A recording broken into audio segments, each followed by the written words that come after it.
انہوں نے کہا کہ بڑا ظالم باپ ہے، بڑا بیوقوف باپ ہے، اپنے چھوٹے سے بچے کو پیدل چلا رہا ہے، خود سواری پر سوار ہے، عجیب احمق انسان ہے۔ اب یہ بھی سنا۔ اب حقیقت تو یہ نہیں تھی نا عزیزان ملت، حقیقت کیا تھی پہلے حصے میں کہ بچہ چھوٹا ہے، سواری پر بیٹھا لیتے ہیں، لوگوں نے گمراہی میں ڈوبے ہوئے، دنیا داری میں ڈوبے ہوئے دنیا دار لوگوں نے ترجمہ کیا کیا کہ لڑکا بڑا بدتمیز ہے، تو باپ نے بچے کو اتار دیا، خود بیٹھ گئے، اور آگے بڑھے تو پھر دنیا اپنی زبان کو حرکت دینے سے باز نہ رہی غلط اعتبار سے۔ کیا عجیب احمق باپ ہے، خود سوار ہے، چھوٹے سے بچے کو پیدل چلا رہا ہے، اتنا اس کے اندر اتنی بھی تمیز نہیں ہے، اتنی بھی عقل نہیں ہے۔ اب پھر دیکھیے حقیقت تو یہ نہیں ہے نا۔ پھر باپ بڑا پریشان کہ یا اللہ میری نیت تو ایسی کچھ بھی نہیں تھی، لیکن یہ دنیا تو ترجمہ کچھ اور کر رہی ہے، حقیقت کچھ اور ہے میرے مولا۔ پھر باپ کے ذہن میں ایک دوسرے خیال نے دستک دی، ایک دوسرا خیال آیا کہ اب ایسا کرتے ہیں کہ اب نہ تو میں تنہا بیٹھوں گا نہ اپنے بچے کو تنہا بیٹھنے دوں گا، بلکہ ہم دونوں گھوڑے پر ایک ساتھ بیٹھ جائیں گے۔ تو اپنے بچے کو کہا بیٹا آ جا، تو سہارا دیا، بچے کو بیٹھا لیا۔ اب پھر آگے بڑھنے لگے اپنے منزل کی طرف۔ جب ذرا اور آگے گئے تو پھر دنیا میں ڈوبے ہوئے، دنیا کے مکر و فریب کا شکار ہو چکے، دنیا کے نشیب و فراز میں اپنے آپ کو مصروف کر چکے دنیا دار کچھ لوگ موجود تھے آگے بھی، ان کی بھی نگاہیں ان کی نگاہوں سے بچ نہ سکے۔ جب ان کی نگاہیں ان باپ بیٹا اور اس سواری پر پڑی تو پھر وہ لوگ بول اٹھے کہ ارے بڑے ظالم باپ اور بیٹے ہیں، ایک گھوڑے پر دونوں لدے ہوئے ہیں، بہت ظالم ہے بھائی، اتنی عقل نہیں ہے ان کو۔ ایک گھوڑا سواری، ایک بیچارہ گھوڑا، اس میں باپ بھی بیٹھا ہوا ہے، بیٹے کو بھی بیٹھا لیا ہے، بہت بیوقوف ہے۔ اب پھر دیکھیے حقیقت کیا تھی، آپ جانتے ہیں سجانے میں ہے نا، حقیقت کچھ اور ہے، مجھے آپ کو بتانے کی ضرورت نہیں، ہم ابھی کچھ وقت پہلے آپ کو بتا چکے ہیں۔ اور دنیا ترجمانی کیا کر رہی ہے، دنیا نقش نگاری کیا کر رہی ہے، دنیا معنی کیا نکال رہی ہے، دنیا تبصرہ کیا کر رہی ہے، حقیقت حال سے برخلاف ہے نا، کہ بڑے ظالم۔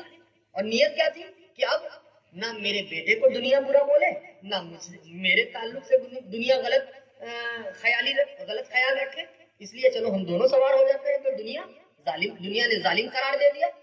بڑے پریشان، یا اللہ تنہا بیٹا بیٹھے تو بھی دنیا کو مسئلہ، تنہا میں بیٹھوں تو بھی دنیا تبصرہ کرنے سے باز نہیں آتی، ہم دونوں ایک ساتھ بیٹھے تو بھی ظلم کا انتصاب ہم دونوں کی ذات پر لگ جا رہا ہے۔ اب کیا کیا جائے؟ اب تو چوتھی ایک آخری شکل بچی، چلو ہم دونوں اتر جاتے ہیں، اب تو دنیا خاموش رہے گی، اب نہ میں بیٹھوں گا نہ میرے بیٹے کو بیٹھنے دوں گا۔ تو کہا بیٹا اتر جا، باپ نے بولا کہ چلو باپ دیکھیے فکر کیا کر رہا ہے دنیا والوں کی، کہ دنیا کسی طرح سے ہمیں نہ بولے، دنیا کی زبان سے ہم محفوظ رہ جائیں، یہ نیت ہے، ٹھیک ہے۔ تو کہا بیٹا تم اتر جاؤ، ایک طرف تم چلو اور میں بھی اتر جاتا ہوں، دوسری طرف میں چلتا ہوں، تم بھی گھوڑے کی لگام پکڑ لو، میں بھی گھوڑے کی لگام پکڑ لوں، بیٹا تم بچہ ہے، تم کو ابھی بچے تو کچھ دیر دوڑ بھی لیں تو ان کو سانس نہیں چلتی، اور میں بھی ابھی جوانی کے دور سے گزر رہا ہوں، مجھے بھی کوئی تکلیف نہیں، بیٹا تم بھی پیدل چلو، ہم بھی پیدل چلیں گے، اور گھوڑے کا تو مسئلہ ہی نہیں ہے، یہ تو تھکے گا ہی نہیں، تو ہم سب پیدل چلتے ہیں۔ ٹھیک ہے جناب۔ اب ایک طرف گھوڑے کی لگام پکڑے ہوئے باپ ہے، دوسری طرف گھوڑے کی لگام اپنے ہاتھوں میں اس چھوٹے کمسن بچے نے تھام رکھی ہے، اور یہ دونوں اپنی منزل مقصود کی طرف پاپیادہ آگے بڑھ رہے ہیں، بڑھتے جا رہے ہیں۔ پھر ایک بستی سے گزر ہوا ان کا، پھر دنیا میں ڈوبے ہوئے کچھ حضرات وہاں موجود تھے، ان کی نگاہوں سے اپنے آپ کو بچا نہ سکے، جب ان کی نگاہ پڑی انہوں نے بھی تبصرہ کر دیا، بڑے بے وقوف باپ اور بیٹے ہیں، سواری موجود ہے اور دونوں گدھے پیدل چل رہے ہیں۔ یا اللہ، دنیا کیا بول رہی ہے کہ بہت بے وقوف، یہ تو باپ اور بیٹے ہیں، بتاؤ سواری موجود ہے، گھوڑا موجود ہے اور خود پیدل چل رہے ہیں، ارے تو پھر گھوڑے کو کیوں دیا ان لوگوں نے؟ یا اللہ، اب یہ اور پریشان کہ یا اللہ اب کریں تو کیا کریں، اگر میرا بیٹا تنہا بیٹھتا ہے تو بھی دنیا کو شکایت، میں تنہا بیٹھتا ہوں تو بھی دنیا کو سوال، ہم دونوں بیٹھتے ہیں تو بھی دنیا تبصرہ نگاری سے باز نہیں آ رہی ہے، ہم دونوں اتر جا رہے ہیں تو بھی احمقی کا انتصاب ہم دونوں پر ہو رہا ہے کہ بہت بے وقوف ہے، حد درجہ جاہل ہے، یا اللہ اب کیا کیا جائے؟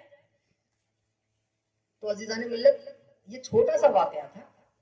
یہ واقعہ ہمیں کیا تعلیم دے گیا، ہمیں کیا سیکھ دے گیا؟ 4 حصے تھے اس واقعے کے، اس کہانی کے، چھوٹی سی. چاروں حصے میں باپ اور بیٹے کی نیت میں کوئی فطور نہیں تھا، نیت خراب نہیں تھی، ہے نا عزیزان ملت؟ میرے عزت مآب بزرگوں، میرے بھائیوں، اپنے علماء کرام کی دعاؤں کا سہارا لیتے ہوئے ہم آگے بڑھنا چاہ رہے ہیں. ان کی رہنمائی اور ان کی پشت پناہی میں کوئی نیت خراب نہیں تھی نا. واقعے کے چاروں حصے میں نہ باپ کی نیت میں فطور تھا، نہ بیٹے کی نیت خراب تھی. لیکن دنیا نے مطلب کیا نکالا؟ ہر کہانی کے ہر حصے میں دنیا نے غلط مطلب نکالا جو کہ حقیقت حال کے خلاف تھا، ہے نا عزیزان ملت؟ پتا کیا چلا کہ ہم کتنی بھی کوشش کر لیں، ہم کتنا بھی چاہیں، اگر کسی کو قبول نہیں کرنا ہے تو وہ قبول نہیں کرے گا، اگر کسی کو نہیں ماننا ہے تو وہ نہیں مانے گا. تو عزیزان ملت اسلامیہ، ہمیں دنیا کو منانے کی ضرورت نہیں ہے. دنیا مانے یا نہ مانے، ہمیں ہرگز اس چیز میں نہیں پڑنا ہے، اس کے خیال میں نہیں رہنا ہے. اچھا، ایک اور بات ذہن میں آئی، یہ جو تبصرہ بازیاں ہو رہی تھی، ایسا ہو کیوں رہا تھا عزیزان ملت؟ جانتے ہیں کیوں ہو رہا تھا؟ ایمان کی کمزوری کی وجہ سے. ایمان کی کمزوری تھی. کیا ایک سچا مومن، کیا ایک سچا مسلمان ایسا کرے گا؟ نہیں عزیزان ملت اسلامیہ. جو سچا مومن ہوگا، جس نے ایمان کی تعلیمات کو اپنے دل و دماغ میں ہر لمحہ، ہر گھڑی، ہر وقت زندہ رکھا ہوگا، وہ کسی کے تبصرے میں پڑے گا؟ کیا وہ کسی کے کاندھے پر قدم رکھ کر آگے بڑھنا چاہے گا؟ کیا وہ کسی کو پیچھے سے گھسیٹ کر اس کو پیچھے کر کے خود آگے آنا چاہے گا؟ کیا وہ کسی کے تبصرہ بازی میں اوٹ پٹانگ بولنے میں رہے گا؟ نہیں، نہیں عزیزان ملت. لیکن آج ہو کیا رہا ہے؟ آپ غور کریں، آج کیا ہو رہا ہے ہمارے معاشرے میں؟ ہمیں کہیں ادھر ادھر جا کر غور کرنے کی ضرورت نہیں. آپ ہم اپنی سوسائٹی میں دیکھیں، اپنے معاشرے میں ہمیں ایک بار نظر اٹھا کر دیکھیں، اپنے سماج میں دیکھیں عزیزان ملت. کیا سچے مسلمان کی جو نشانیاں ہوتی ہیں، وہ اس میں سے کتنی نشانیاں ہیں ہمارے اندر؟ یہ مت سمجھیے گا کہ میں آپ کو بول رہا ہوں تو میں اس میں شامل نہیں ہوں، میں خود بھی آپ کے ساتھ اس میں شامل ہوں عزیزان ملت. کتنا اس زبان سے، ابھی یہاں موجود جتنے لوگ ہیں، کسی سے بھی ہم پوچھیں کہ آپ کس کے بندے ہو، کیا کوئی یہاں ایسا ہے انسان جسے یہ معلوم نہ ہو اس کا جواب کہ وہ کس کا بندہ ہے؟ بتائیے. کوئی نہیں ہوگا. چھوٹے بچوں کو بھی پتا ہے، پوچھیں کہ بیٹا تم کس کے بندے ہو، سب بولیں گے. بے ساختہ زبان سے نکلے گا، نوکے زبان پر رہے گا یہ جملہ کہ الحمدللہ ہم اپنے خدا کے بندے ہیں، ہے نا؟ بے شک اس میں دو رائے نہیں ہے، خدا کے تو بندے ہیں، لیکن خدا کے بندے ہونے کا کردار کتنا نبھا رہا ہے؟ کیا اس پر کبھی ہم نے غور کیا؟ خدا کا نیک بندہ ہونے کی جو تاثیر ہونی کی جو صفات ہونی چاہیے، ہمارے اندر کتنی خوبیاں ہیں؟ ان میں سے خدا کے نیک بندوں میں جو ہوتی ہیں، کسی سے پوچھے تم کس کے امتی ہو، کیا کوئی ہے جس کو اس سوال کا جواب نہ معلوم ہو کہ ہم اور آپ کس کے امتی ہیں؟ سب کو معلوم ہوگا عزیزان ملت. جواب تو پتا ہے، لیکن اس جواب پر عمل کتنا ہے؟ نبی کا امتی کتنا فیصد ہم نے بننے کی کوشش کی ہے؟ کیا اس پر کبھی ہم نے غور کیا؟ جواب تو سب کو پتا ہے، کتنا؟ غریب نواز کی نسبت سے آج ہم نے یہ محفل کا انعقاد رکھا ہے. غریب نواز کی تعلیمات پر کیا ہمارا عمل ہے؟ کسی سے پوچھ لیجئے کس کے غلام ہو، بلا نیند سے اٹھا کر پوچھئے، سوال کیا جائے گا. ایک بچے کو نیند سے اٹھایا جائے اور اس سے سوال کیا جائے بیٹا تو کس کا غلام ہے، بولے گا نا کہ ہم غوث و خواجہ کے غلام ہیں. زبان سے نکلتا ہے نا، بلا ساختہ، بلا کچھ سوچے سمجھے نکلتا ہے. اور عمل کتنا ہے عزیزان ملت؟ یاد رہے، ہم کیا بولتے ہیں اپنے نعرے میں؟ غوث کا دامن نہیں چھوڑیں گے، غریب نواز کا دامن نہیں چھوڑیں گے. یہ بولتے ہیں کہ نہیں؟ بتائیے. نعرہ لگاتے ہیں نا. اس نعرے پر عمل کتنا ہے؟ کتنا ہے؟ کیا غوث کا دامن جس نے مضبوطی سے تھاما ہو، کیا وہ غلط راہ پر ہوگا؟ کیا وہ ایک ٹائم کی بھی نماز قضا کرے گا؟ بتائیے عزیزان ملت اسلامیہ. یاد رہے کہ دامن جو ہم بولتے ہیں نا کہ غوث کا دامن نہیں چھوڑیں گے، تو تو دامن چھوڑنے کے لیے پکڑنا ضروری ہوتا ہے. صحیح معنی میں تو ہم نے تھاما ہی نہیں ہے دامن, پکڑا ہی نہیں ہے, تو چھوڑنے کی کہاں بات ہو رہی ہے؟ صرف زبانی نعرے ہیں یہ, سمجھیے, یہ صرف زبانی نعرے ہیں. حقیقت کا دور دور تک اس سے کوئی رشتہ اور ناتا نہیں ہے. حقیقت کا رشتہ اور ناتا ہوتا تو آج غوث و خواجہ کی تعلیمات کو ہم اپنے ہر لمحہ یاد رکھتے ہیں. آج کوئی ہمارا بھائی ترقی کرتا ہے, اس کی ترقی کو دیکھ کر ہمیں خوشی, ہم دیکھیں للأکثر حکم الکل, اکثریت کو دیکھ کر فیصلہ کیا جاتا ہے نا. زیادہ تر بہت ایسے گنتی کے چند لوگ ہوتے ہیں جنہیں خوشی ہوتی ہے, زیادہ تر کو تو تکلیف ہوتی ہے, ٹینشن ہو جاتا ہے, یا اللہ اس نے تو بڑی ترقی کر لی. کیا یہ اسلامی تعلیم ہے کہ اپنے کسی بھائی کو ترقی کرتے ہوئے دیکھو تو پھر اس کو پیچھے سے کھینچنا چاہو؟ یہ ہماری اسلامی تعلیم ہے؟ نہیں عزیزان ملت. ہمارے نبی نے پریشانیوں کو برداشت کر کے کیا یہ تعلیم دی ہے؟ معاذ اللہ نہیں. کوئی اگر مسجد نماز پڑھنے جاتا ہے, ہم بولتے ہیں یہ دیکھو دکھاوا کر رہا ہے. ہوتا ہے کہ نہیں ہوتا بتائیے؟ کوئی گھر میں نماز پڑھتا ہے تو بھی ہمیں تکلیف, اس نے مسجد جانا شروع کیا اب بھی ہمیں تکلیف. مسجد میں کوئی بیٹھ کر تلاوت قرآن کر رہا ہے, ہم گئے دیکھا بڑا مکار ہے بھائی, دیکھو تو قرآن. یہ مومن کی شان ہے, یہ مومن کی شان ہے عزیزان ملت. سوچنے کی ضرورت ہے, لمحہ فکریہ ہے ہمارے لیے. ہمیں ابھی بھی سمجھنے کی ضرورت ہے. ہمیں اس دنیا کے چکر میں پڑھنے کی ضرورت نہیں ہے. دنیا کیا کہے کیا نہ کہے, دنیا کیا مطلب نکالے کیا مطلب نہ نکالے, ہمیں ہرگز اس پر خیال نہیں کرنا ہے. ہمیں ہمارے خدا نے, ہمارے آقا دو جہاں نے, اللہ نے جنہیں اپنا دوست قرار دیا ہے غوث و خواجہ کی شکل میں, اللہ والوں نے جو تعلیمات دی ہے, ہمیں ان تعلیمات پر عمل کر کے ایک سچا پکا مسلمان بننے کی ضرورت ہے. عزیزان ملت اسلامیہ, مختصر سے وقت میں, کیونکہ تھکان بھی بہت زیادہ, میں نے آپ سے عرض بھی کیا, ہم ابھی 7 گھنٹے کا سفر کر کے آ رہے ہیں. کوئی بہت زیادہ اتنی تو ہمت بھی نہیں ہو پا رہی کہ کچھ زیادہ بول سکیں, لیکن اس واقعے کی شکل میں دیکھیے ہم نے یہ سمجھنے کی کوشش کی کہ ہم کچھ بھی کتنا بھی اچھا کرنے کی کوشش کریں, اگر کسی کو نہیں ماننا ہے تو وہ نہیں مانے گا. تو ہمیں کسی کو منانے کی ضرورت نہیں ہے, ہمیں اپنے خدا اور اپنے رسول کو منانے کی ضرورت ہے. کیا دنیا کو دکھانے کے لیے اس دنیا میں ہم آئے ہیں بتائیے؟ نہیں نا. ہمارا وجود کیوں ہوا ہے؟ تاکہ ہم اپنے خدا کو خوش کر سکیں, تاکہ ہم اپنے خدا کے رسول کو راضی کر سکیں. تبھی تو اس دنیا میں زندہ رہنے کا مقصد پورا ہو پائے گا. لیکن آج ہمارا حال کیا ہے عزیزان ملت اسلامیہ؟ بہت کڑوا سچ ہے, الحق کو مر, سچ کڑوا ہوتا ہے. ایک انسان, اگر ہم جو اچھے بندے ہیں, خدا کے نیک بندے ہیں, ان کی بات نہیں ہو رہی ہے, عموماً جو ہو رہا ہے, میں نے عرض کیا تھا نا للأکثر حکم الکل, اکثریت کو دیکھ کر بولا جاتا ہے کہ مثال کے طور پر کوئی کمیٹی ہے اور اس کمیٹی کے 10 اراکین ہیں اور ان میں سے 6 یا 7 کا فیصلہ ہے کہ ہمیں یہ اچھا کام کرنا ہے اور 3 کا فیصلہ ہے کہ نہیں کرنا ہے. تو کیا کہا جائے گا کہ بھائی کمیٹی کا اجماعی یہ فیصلہ ہے کہ کرنا ہے. کیوں؟ کیونکہ ایک طرف 7 لوگ ہیں اور ایک طرف 3 لوگ ہیں, تو للأکثر حکم الکل, اکثریت کو دیکھتے ہوئے یہ کہا جائے گا کہ سب کا یہ فیصلہ ہے نا. تو اسی طرح آج اگر امت مسلمہ کو دیکھا جائے تو اکثریت 90% لوگ, خدا کی تعلیم, ہمارے نبی نے ہمیں کیا تعلیم دی ہے, پریشانیوں کو برداشت کر کے کیا پیغام دیا ہے, کیا اس پر عمل کر رہے ہیں؟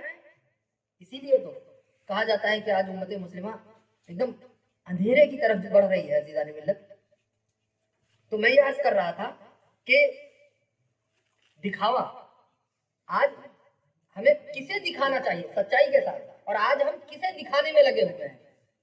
کون سی ایسی ذات ہے جسے سچائی کے ساتھ دکھانے میں ہمیں فائدہ ہے, اور وہ کون ہے جسے دکھا کر کوئی فائدہ نہیں؟ اس کی ایک مثال بہت اچھی ذہن میں آئی, آپ سے میں نے سوچا کہ آپ سے ہم شیئر کریں, آپ کے درمیان رکھیں. آپ اور ہم اگر عموماً ایسا ہوتا ہے, ایسی مثالیں سامنے موجود ہیں کہ انسان اگر تنہا نماز پڑھ رہا ہوتا ہے, تنہا, تب نماز کا الگ انداز رہتا ہے فری ہو کر, اور وہیں اگر کوئی انسان آ کر بیٹھ گیا, اس کا پیر موجود ہے, اگر اس کا استاد موجود ہے, اگر اس کے والد صاحب موجود ہیں, اب نماز کا جو انداز لگے گا کہ ایک دم عرش معلیٰ سے ابھی نازل ہوا ہے. نماز کا جو انداز رہتا ہے اللہ اکبر, اور تنہائی میں پتہ کیا چلا کہ کوئی انسان اگر موجود ہے تو اس کو ہم اتنا دکھا رہے ہیں, اس کو دکھانے کے لیے ہم اس حد تک مکر و فریب میں مبتلا ہو جاتے ہیں. اور وہ تنہا جگہ جہاں کسی انسان کی نظر ہم پر نہیں پڑ رہی ہے، لیکن ایک نظر ہے جس کو ہم اپنے اوپر پڑنے سے چھپا نہیں سکتے. عزیزان ملت اسلامیہ، ہمارے وحدہ لا شریک کی نظر تنہائی میں ہمیں کوئی فکر نہیں ہوتی. اگر کھجلی ہو رہی ہے، کوئی انسان موجود ہے، کھجلائیں گے نہیں نماز کے دوران، مثال ہے نا. اور تنہائی میں ایک بات بتا رہے ہیں، کوئی انسان موجود ہے، پیر صاحب موجود ہیں بغل میں، یا امام صاحب موجود ہیں، یا عالم صاحب موجود ہیں، یا استاد گرامی موجود ہیں، یا ابا موجود ہیں. کیا سوچیں گے؟ ہم ایک مثال دے رہے ہیں. اگر یہاں پر ایسے ہو رہا ہے، نہیں پیر صاحب کے راوی پیر صاحب کہیں گے یہ تو کوئی نماز میں کھجلا رہا ہے. اور جب تنہا ہوتے ہیں، یہاں پیر صاحب کی فکر ہو گئی ہم کو، استاد کی فکر کر لیا. استاد کے لیے نماز نہیں ہے، پیر کے لیے نماز نہیں ہے. وہ نماز کیا ہم پیر کے لیے پڑھ رہے ہیں؟ کیا استاد کے لیے پڑھ رہے ہیں؟ نماز تو خدا کے لیے ادا کر رہے ہیں. ہمارے خدا نے کہا ہے، نہ تو پیر نے کہا ہے نماز کا حکم دیا ہے، نہ استاد کی طرف سے نماز کا حکم ہے. نماز کا حکم کہاں سے ہے عزیزان ملت؟ اقیموا الصلاۃ کس نے دیا ہے؟ کیا پیر نے؟ نہیں، یہ تو خدا کا حکم ہے نا. اور اگر پیر موجود ہے، کھجلی ہو رہی ہے نہیں، اور تنہا ہے، 3-4 بار اچھے سے عموماً دیکھا گیا، ہم مدرسے میں پڑھتے ہیں، مدرسے سے گزر کے آئے ہیں، سب پتا ہے ہمیں کیا ہوتا ہے کیا نہیں ہوتا. تو یہ اتنا کمزور ہو گیا ہے ہمارا ایمان کہ انسان کو دکھانے میں لگا ہوا ہے. انسان رحمان کو دکھانے کی فکر نہیں ہے. انسان کو انسان کی فکر ہے، رحمان کی فکر نہیں ہے. اور جواب کس کو دینا ہے؟ کیا ہمیں انسان کو جواب دینا ہے؟ 6x2 کی جو قبر ہے، جب اس میں ہم جائیں گے تو کیا کوئی انسان کو ہمیں جواب دینا ہے؟ نہیں عزیزان ملت. لیکن افسوس کہ ہم اپنی حقیقت کو بھول چکے ہیں قدم قدم پر. اور کسی کی دیکھیے زندگی اور موت کا کوئی بھروسہ نہیں ہوتا. ایک بچہ، بہت سی مثالیں ہمارے معاشرے میں موجود ہیں کہ بچہ پیدا ہوتا ہے اور اس کا انتقال ہو جاتا ہے. بچہ 10-12 سال کا ہوتا ہے، ماں باپ کی تمنائیں انگڑائیاں لیتی ہیں کہ ہم اپنے بچے کو بڑے ہو کر یہ بنائیں گے. دینی لائن میں یا دنیاوی لائن میں الگ الگ جو بھی خواہش ہوتی ہے نا. لیکن اچانک وہ بچہ اس خاکدان گیتی کو الوداع کہہ جاتا ہے. بچہ کچھ بڑا ہوتا ہے، اس کی شادی، کئی ایسی مثالیں ہمارے سماج میں موجود ہیں کہ وہ بچہ بڑا ہوا، کڑیل جوان بنا، اس کی شادی ہوئی اور اچانک 1-2 سال میں انتقال ہو جاتا ہے. اسباب کچھ بھی بنے، ایکسیڈنٹ ہو یا امراض کی شکل میں ہو یا کچھ بھی ہو، ناگہانی پیش آئے. ہوتا ہے کہ نہیں؟ ایسی مثالیں موجود ہیں کہ نہیں؟ یہ مت سوچئے کہ بڑھاپے میں ہی جا کر انتقال ہوگا. موت کا کوئی بھروسہ نہیں عزیزان ملت. ہمیں اسے سمجھنے کی ضرورت ہے. بس اللہ رب العزت کی بارگاہ میں یہ دعا ہے عاجزانہ کہ مولا رب العزت ہمیں زندگی کے ہر لمحے میں سچا پکا مسلمان بن کر زندگی گزارنے کی توفیق عطا فرمائے. وآخر دعوانا ان الحمدللہ رب العالمین.